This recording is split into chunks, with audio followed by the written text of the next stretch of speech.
大家好，我係老 Sir。今日嚟咧，我會講 Form 1 Chapter 0.3 Fractions and Decimals 分數同埋小數。A part Types of fraction 分數嘅種類 Concept of fractions 分數嘅概念。If a pizza is divided into 4 equal pieces， 假如個薄餅係分成4等份嘅話， then each piece is equal to 1/4 of the original pizza。咁每一份咧就等同1/4原先個 pizza 嘅。The number 1/4 is called a fraction。咁個數字1/4咧叫做分數。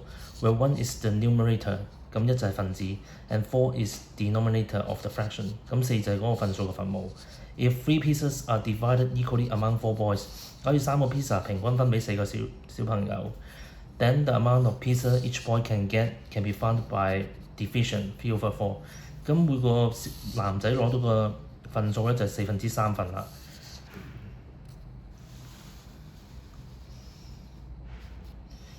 Okay, from the diagram above， 喺以上幅圖 ，we can see that each boy can get 3/4 of the pizza。咁咧，我哋見得到每個男仔都可以攞到3/4個 pizza 嘅。所以3除4 3 divided by 4， 亦都可以寫做 3/4 4/3。Therefore， 因此 fractions can also be regarded as a result obtained in the division of two whole number。因此咧。一個分數亦都可以視為一個結果，當中係當做係一個兩個整數嘅除數，例如5/7 5/7就係5除7 ，and 7/3 7除3 3/7都得。Types of fractions 分數嘅種類。The following table shows 3 different types of fractions。以下呢個表格咧就展示咗3種不同嘅分數嘅種類嘅。第一種 proper fraction 真分數 ，the numerator is smaller than the denominator， 分子係細過分母嘅。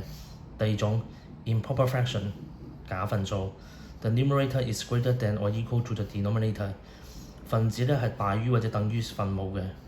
第三種 mixed fractions 大分數 ，a mixed fractions consists of a natural numbers and a proper fraction。Its value is the sum of the natural number and the proper fraction。咁一個大分數咧就蘊含住一個自然數同埋一個真分數嘅。Its value 佢嘅價值就係一個和啦，就係自然數同埋嗰個真分數嘅和嘅。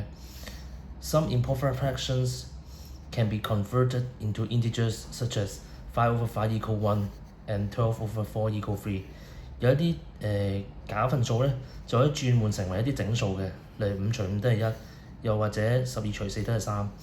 咁咧喺呢個中學階段咧，我哋所有嘅答案一係咧就用 proper fraction 真分數表示，一係咧就用 improper fraction 表示個答案嘅。我哋絕對唔會用小學嗰個寫法 mixed fraction 咁樣表示嗰個答案嘅。